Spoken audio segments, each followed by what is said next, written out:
Okay, so welcome back to the Glam Chemist. We're here with another episode, and I'm excited to introduce you to someone that I've known for quite some time. And we've come from the same community, and she's also a female in STEM working very hard and diligently in different spaces. I think it'd be great to get her perspective. So we have Jasmine Cubuk. Hi, everybody. As Genesis said, my name is Jasmine Cubuk. I'm a fifth year in the Biochemistry, Biophysics, and Structural Biology program at WashU in St. Louis. I've always liked science. When I was a kid, my grandma and I would do these little science experiments together, little arts and craftsy types things, but it stuck with me. I think I've always been curious, and STEM is a great way to explore those curiosities. Yeah. So as I mentioned in the intro, like you and I come from the same community, and I think it'd be helpful to know like what of our growing up and our schooling, since we had pretty much the same educators, what influenced you in your early education to pursue STEM? Yeah, so I think Garfield has gotten, I feel like, a bad rep sometimes for the school system and just education in general. And I don't think that's necessarily true. I feel like I've been really lucky throughout elementary up to high school to have been blessed in a way with teachers who have cared about my career path and cared about my choices moving forward. As I mentioned, I've always liked science. And so science and math have always been my favorite classes. But I've never been discouraged at any point not to move forward. Especially, I'd say in high school, I had a few teachers who really pushed forward, like I'm sure you know Miss Lauderman or Miss D'Angelo and Mr. Yeah. Marino. Especially, I think Miss D'Angelo's her biology classes, marine bio. I wanted to do marine biology at first, but I get seasick, so that's a no-go. I wasn't gonna make it through that one. No, definitely not. No. So I also considered like med school at one point. I knew all that was fun, but I get really grossed out at the sight of blood. And so that was another automatic no-go. So I pursued an undergrad degree in biochemistry and molecular biology to just see where it would take me. And then in undergrad, I thought I'll go into pharmacy. So I wanted to go into pharmacy school, but that's because I thought that I could do pharmaceutical research by going into pharmacy school. Yeah. And then it's more like farm talks and right. Yeah. Yeah. So I learned early on, luckily, that pharmacy school was, actually meant for people who wanted to become pharmacists. And that is not what I wanted either. So I did some research and then with one of my PIs in my undergrad, and she encouraged me to pursue a PhD. And so I didn't even know PhDs were a thing, which was really cool to learn. So I would love to hear more about what kind of guiding forces did you have during that time when you were deciding what to do? Yeah. So Miss Lauderman, actually, I took her, oh God, what was the class where the work, you transition from like high school to working. Oh my God. Yeah. We're like, I can't believe these thoughts are not like work study, not work. Work study. Yes. Work study. Yes. I'm like, I feel like it wasn't that long ago. Why isn't my brain registering these things? I took work study with Miss Lauderman, and she got me to work at the Boys and Girls Club, which I volunteered with previously anyway. So it was a nice, easy transition. But the Boys and Girls Club also allowed me to develop a STEM program with the kids because I knew I liked STEM. And so I would do these, little fun kind of going back to what my grandma would do with me, I would do with the kids. And I loved it. I still to this day love teaching about science, especially to younger ones. It's a lot of fun. But so that was a nice transition to know, like, this is definitely what I want to do. I want to do research. I want to do science. And talking with like Mr. M and Miss D'Angelo about what possibilities there are in science, given that we knew marine bio and pre-med were out of the option for me. By that point, you'd gone through the first two bowls. Yeah. I didn't even have to go to college to know that those were not going to be it for me. But then we decided that, pharmacy, I liked research. Pharmaceuticals was always an option, developing something pharmaceutical.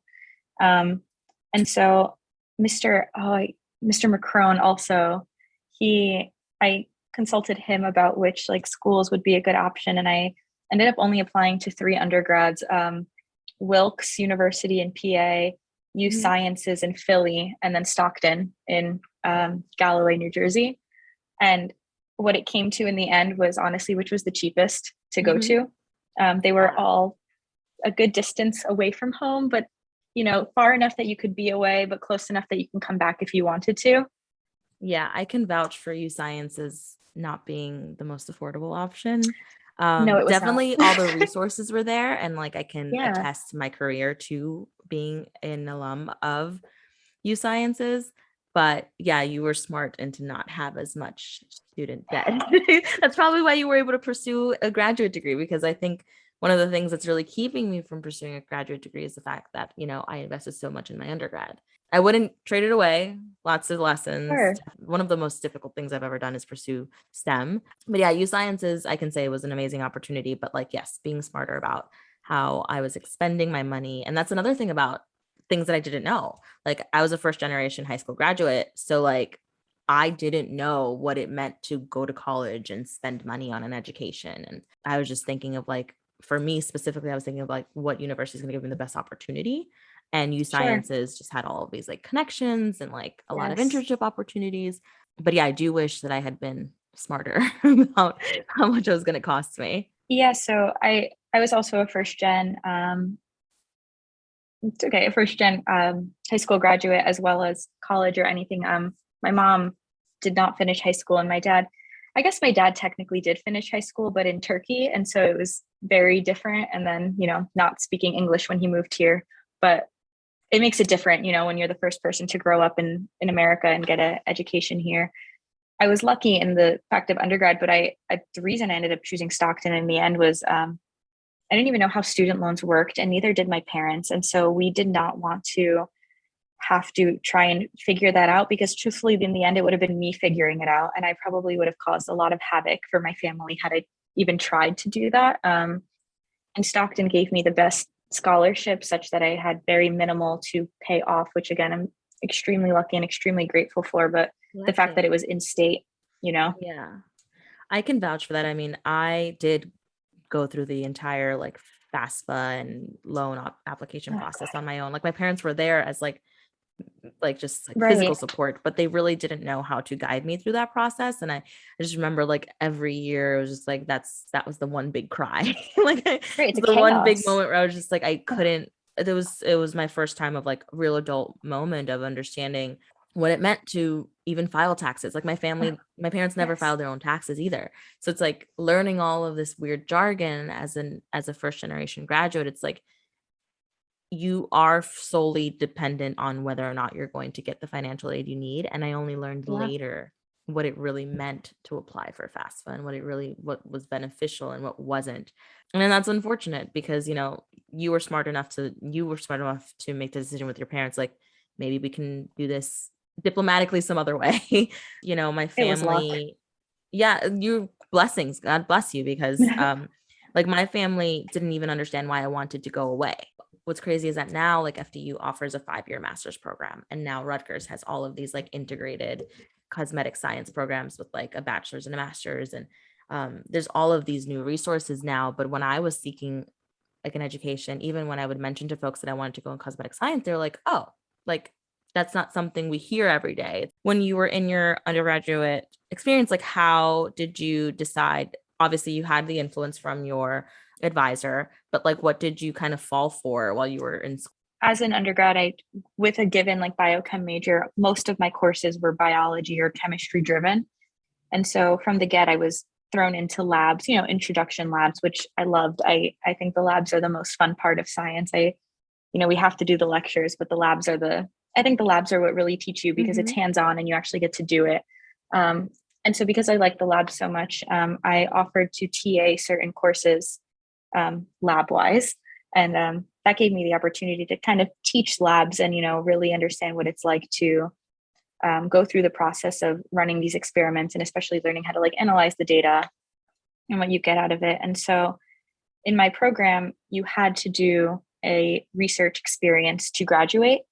And I had one class, organic chemistry, which I actually really loved. And so I sought out a research experience with my orgo professor.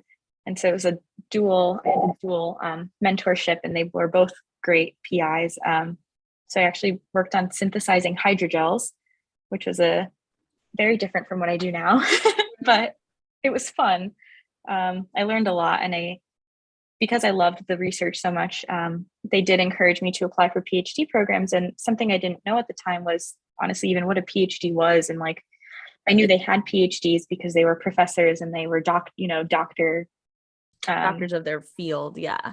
Right. So I knew they existed, but I didn't really know what it meant to get one or what it meant to even apply for one or how any of that process worked. And I remember talking to them, telling them that I don't really know that I can afford to do a PhD because like we barely made it to pay for my undergrad, and the whole loan process I was very nervous about. And I was like, if I have to pay for grad school versus going out and getting a job, like I think it would benefit my family and myself more if I graduate and get a job and not go into all of this debt going for a PhD. Like the practical choice is right. Yeah.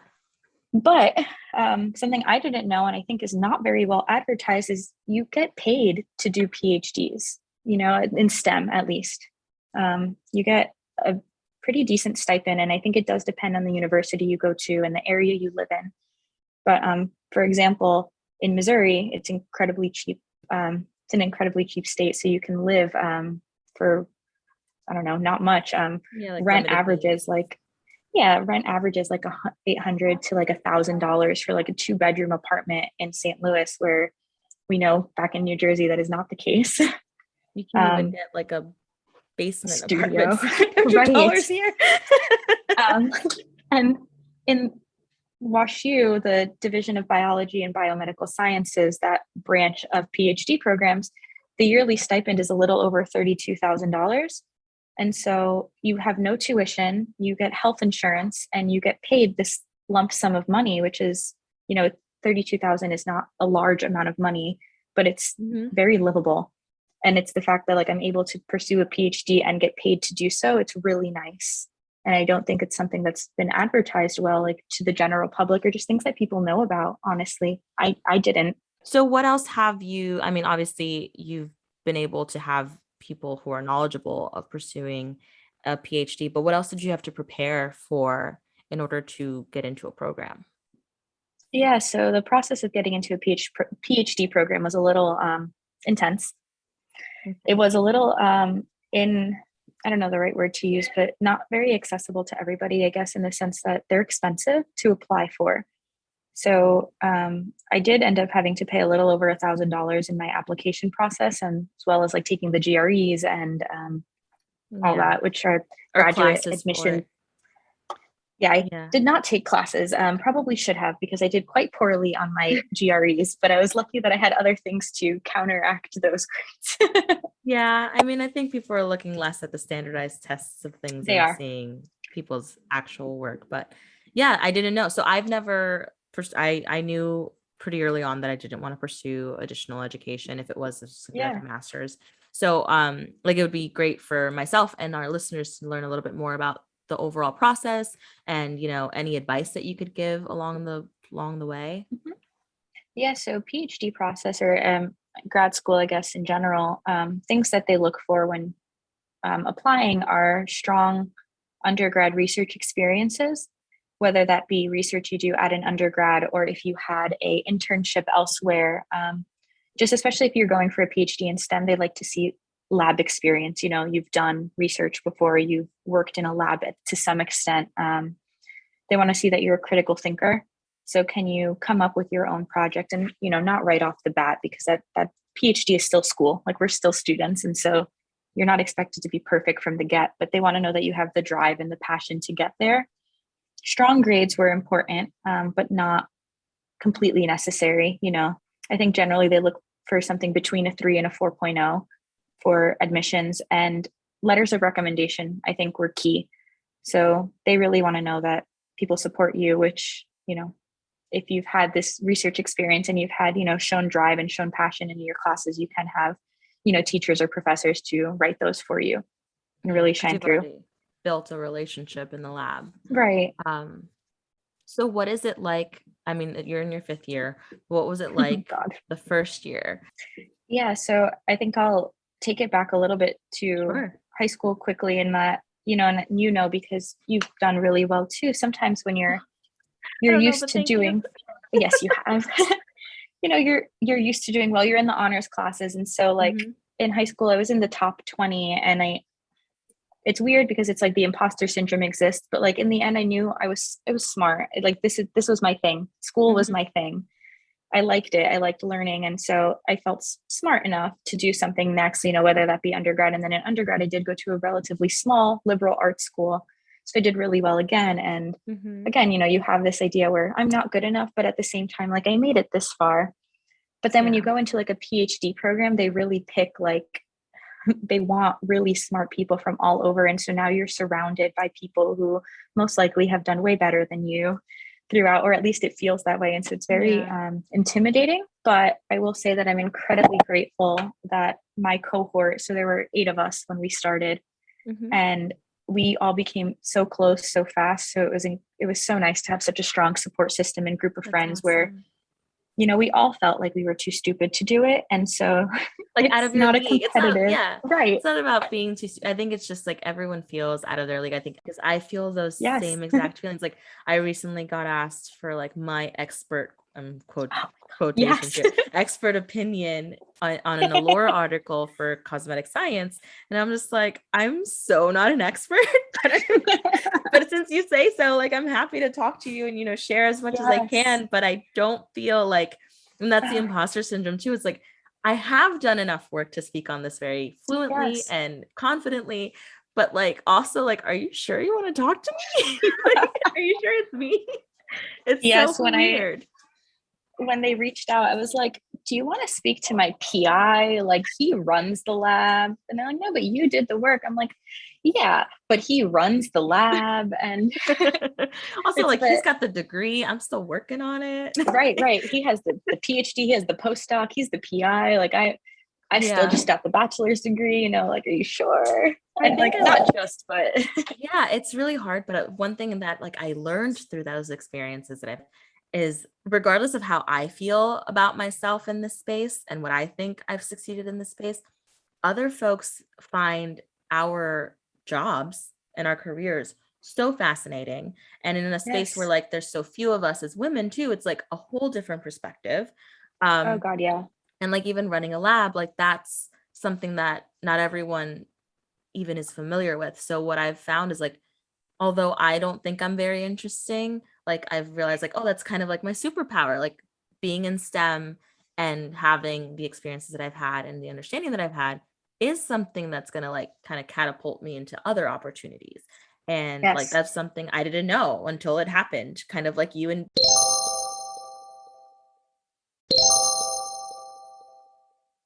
yeah, that's amazing. I'm so glad to be hearing about your story. Like, I obviously know that you've been successful in your own right, but it's great to hear like this response of like you figured it out and you did it on your own and you found community on your own. Yeah. So how do you feel now? Like you're a couple of years into your studies, well, now your research. What's it looking like for you? Yeah. So things have been moving forward. I'm grateful, as I mentioned, I'm in my 5th year, which feels horrible because it's like, oh God, 5 years in already, where has the time gone? But no, so I've been working on, like I mentioned, intrinsically disordered proteins. And I was originally working on a splicing factor, but then the pandemic hit. Anyone who was not working on COVID, at least at our university, your lab was shut down because you were not essential. And then like, the work you did, unfortunately, could be put on hold because there was a public health crisis and our lives matter more than the science. Our lab quickly realized that one of the structural components of COVID, the nucleocapsid protein, contained a lot of disorder. And so I, a month in, started working on the nucleocapsid protein. And since then, my work has been solely focused on COVID, which has been an experience. Yeah, you can say now, like 20 years from now, that you worked on any research related to a global pandemic. Yes. It's been cool. I got my first author publication out of my COVID research in Nature Communications. So that was a really cool experience. That was really exciting. I don't know many people that are printed, so congratulations. Thank you. That work was it. I think that work did a lot for me. I got interviewed by the New York Times over my work on COVID, which was cool. And then I recently got interviewed by Science Magazine asking for my opinion on a COVID article. And so it feels weird because I feel like I'm not qualified to be having these conversations, but they sought out. So I am qualified. Yeah, And you're more than qualified. So how was it once you settled in? You got your group of folks. You are feeling a little bit better about your prospects. How did you, finally settle into what you're doing and feel confident in your research? yeah, the fun thing about PhD programs is really it's only your first year where you take classes. So the first year kind of feels like a glorified undergrad experience in a way where you're taking a little bit more advanced courses to try and get, caught up in the knowledge that you may be needing to move forward. And then you do some rotations. So you spend a few months in a few different labs to kind of get a feel of what you want to do. So you go in with the idea like, I joined the PhD program in biochem, biophysics, structural biology, but I didn't necessarily know which lab I was going to join or what my thesis research was going to be. And so that was a little bit of testing waters. And I ended up rotating in a lab that worked on heart cells that were derived from stem cells, which was an incredibly cool experience to start from stem cells and then generate beating heart cells in a petri dish. It was so cool. It's so nerdy and I absolutely love it. Yes, I loved it. That's so cool. And then after that run, I was like, yep, that's where I'm joining. And so the next lab I went and I was like, I did a rotation that worked on leukemia and specifically looking at DNA damage that would eventually, lead to that. But that's like, I loved it too. And I'm like, nope, this is where I'm going to join. I'm going to join this lab. But they did a lot of mice work as well. And I'm a little nervous about working with animals. I know that it's part of science and that people do it, but it's not something I could ever. There's a lot of ethical woes to what we do sometimes where you're like, is this justified? I don't know. But it's one of those things. So I totally understand.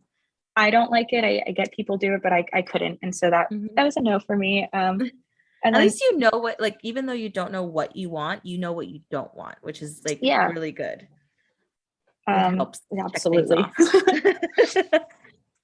And while I was actually still in my second rotation, I attended a talk. So like there's a lot of talks on campus, faculty talking about their research and, just giving the community an idea of what they do. And I attended this one talk of protein biophysics of intrinsically disordered proteins. And I was like, that's cool. I'm going to ask to rotate in his lab. And I rotated and it was such a welcoming environment from the beginning. And the research was cool. The people cared. He was such an incredibly strong mentor and someone that I knew from the beginning cared not only about me in science, but he cared about me as a person.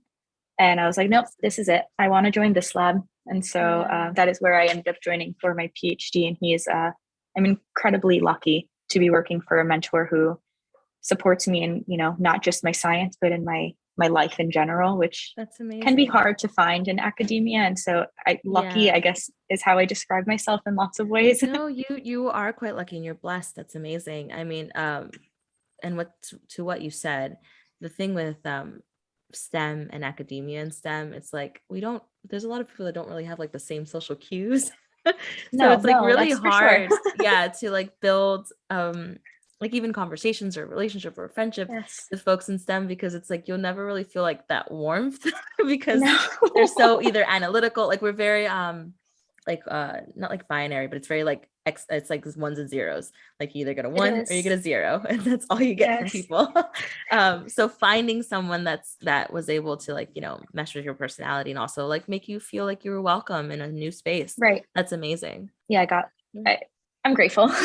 You mentioned like being a woman in STEM. I think it's challenging because often when people say like think of a scientist, you get your generic white male is what people think of immediately. Like it is if you ask kids to draw a scientist, they draw an older white man in a lab coat or doing science. And I think women are often sometimes in general, like expected to be small or expected to be quiet, like, respect them. And we sit back and let the men succeed. And so I think it's incredibly important for women to not do that, not follow that standard and like stand out and make your voice heard. And it's hard. I get that. And I do find myself sometimes purposely making myself smaller, making myself quiet to let like a man have a voice. And it's like, no, you shouldn't, because we are equal and we deserve the respect too. And I mean, look at what we're accomplishing as women on our own.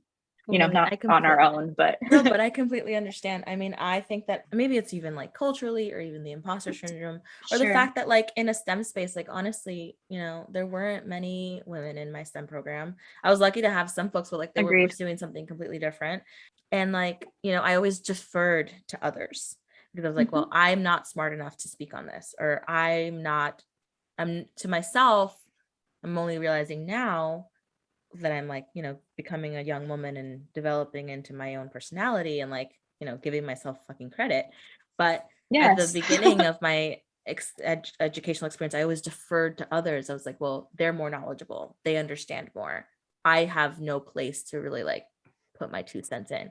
And unfortunately, like lab culture sometimes is that way. Like your Yeah. superior, whether it's like your PI or whether it's whoever's conducting the research under their name, tends to, like, not always, you got lucky with yours, but what I realized from my experience is that like they see themselves as the hierarchy, a very clear hierarchy. So if you do have input, it's like it's encouraged but not really encouraged. Like, Yeah. they make it seem like, oh yeah, I want to hear your feedback, but at the same time it's like this is my research, and it's like it's a very territorial space for educators and people in academia. And that's what I experienced. So like I kept finding myself, like you said, making myself smaller and smaller and smaller until the point where like I just didn't have anything to say anymore.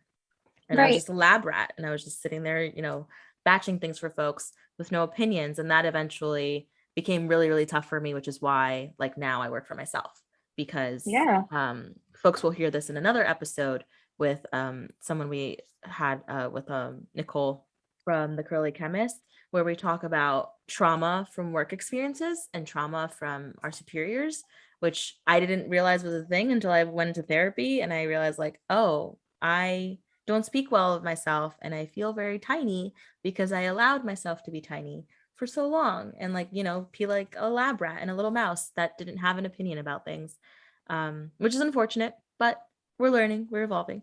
What do you think we should be doing as folks in STEM and women in STEM to encourage other women to become part of different spaces in STEM? Yeah. Well, for one, I think your podcast is incredible for that. Hearing all the voices of all these, you're doing great.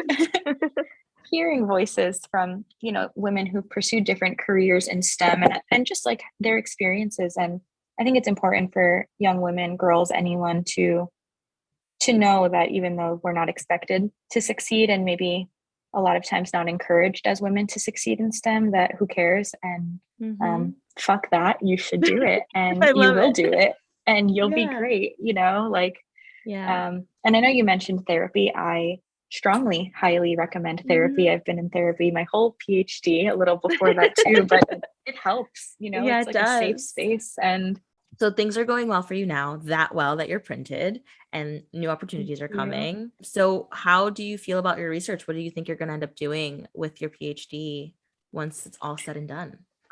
Yeah, so I've put a lot of thought into this recently. I still don't know exactly what I want to do. I know I have the passion for research and the passion for the hands-on work. And so being a PI is not something I think I'm very interested in pursuing, especially because when you get to that like stage, it's all about the grants and the writing, and I don't like that.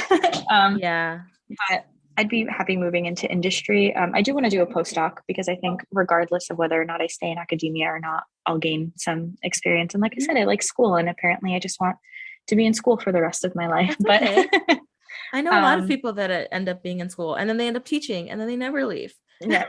So I don't know yet, but I'd be happy in industry, and I'd also be happy being a staff scientist in an academic lab. I just don't want to be the person who runs the lab, because I feel like at that point, you do get to like focus in on your ideas and it does become yours, but you don't get to do any of it anymore. You're just kind of leading others to do it. And some people have that like drive and that passion to want that. I don't. You want the hands-on.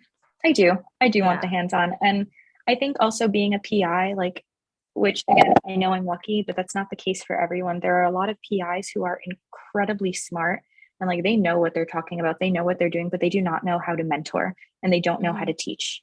I think you have to have a strong passion for teaching to pursue a PI-ship. And I also don't necessarily know that I want to teach for the rest of my life either. I like it, but I don't know that it's so. Well, you've not sure yet. Yeah, you've allowed room for like any opportunities. And the other thing Right, that right, like folks in our spaces is that there's so few of us. So if you wanted to again start like how you've been able to do everything you have done is you try it and you realize like this isn't for me, and you give right. yourself space and room to like figure out what Figure it fits out. right. Perfectly fine. I mean, after that long, I would just say I would like a vacation and a cocktail, and I'd like to like not talk about STEM for 4 days. That would be wonderful. Oh, yes. Okay, cool. So I'm going to ask my last two questions. You've been Yeah. really generous with your time, and I'm so glad we've gotten to catch up. And I can't wait to hear more about what's going on with you. And okay, what's the best piece of advice you wish you could give your undergraduate self?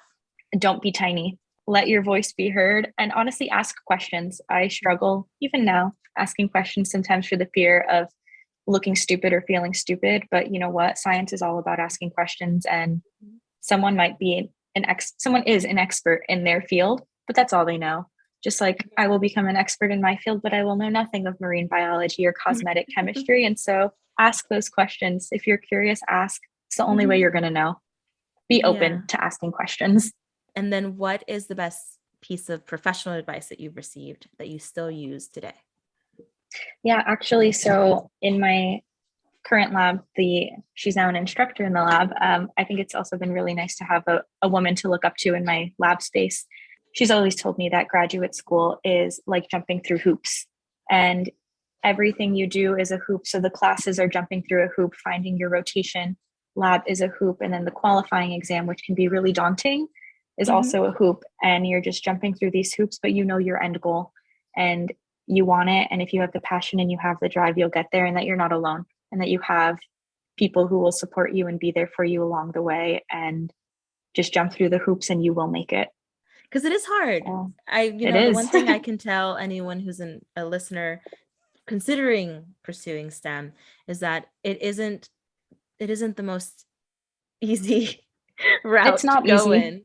And, like you said earlier, like you can be the best student in high school and get into your undergraduate experience, and it's a completely different pace, It completely is. different part of your brain that you're now flexing all of these muscles into. But at the same time, it's very rewarding. Like I'm so thankful it's over, but I'm really glad I did Same. it. Like Right. I'll probably never do it again, but I'm glad I did it. Yes. And like Jasmine did, if there's something that doesn't fit, there's so many more opportunities. Like don't stick to something that you're unhappy in. And like Absolutely. there's always resources for other things. And that's the cool thing about our degrees too as undergrads, is that I'm a general chemistry major. So like if tomorrow I decided to do anything else other than cosmetic sciences, like I could, because I Yeah. have just enough training in all of the other realms of chemistry that I could change my mind tomorrow and find work or find a space to start training or educating myself. I try to have a mild plan. It'll probably not go the way you planned, but try to Right. have a plan. And then, allow space for what feels like failure, but it's not. I feel like I felt like a lot of things were always like failures, and like, I I agree. wasn't the world's best student, and I was like, oh, it's going to reflect in my career. And now I'm like, it hasn't even been on my radar for 5 years. So, yeah, definitely, it's going to get tough, but pull through with that goal. And once you're out, there's such a wonderful community waiting for you on the other side. Like, I honestly love what I do. So glad I'm here. I get to chat with you. I get to meet new people. And Yeah. now we're building a community and a warm space for folks to kind of relate to us and hear our story and realize that you're not alone in anything you're doing. I Yeah, just want to thank absolutely. you. This was so much fun. It's such a great way for me to, start my like new season with folks. Oh, We've good. done full introductions of everybody, but I feel like, finishing with an old friend is kind of cool. Yeah, no, um, it's been really nice. yeah. And if you ever have anything else to share with us, or if you want to chat with us about, new ways to encourage folks to get into our community, you're more than welcome to join us. Do you want to let folks know like where you're printed, where to find some of your stuff, and how we can keep tabs on you so that we can all make sure that we're like part of your successes too? Yeah, my paper is out in Nature Communications. It's my currently only paper from grad school at the moment. Some of my undergrad research did get published in the Journal of Materials Chemistry recently, so that's been interesting too. But I have a unique name. Uh, I've Googled myself to see it before. So I'm on Google. Yeah, just We're Google all her on name. Google. Yeah. Yeah, just thank you guys for listening, and thank you, Genesis, for having me. It's been Course. really fun chatting. Yeah, this is great. I can't wait to have you back. And I'm gonna Yeah. find a way to keep tabs on you getting printed in different magazines and such. So we'll definitely advertise Thank it. you. Thanks again. Yeah, thank you.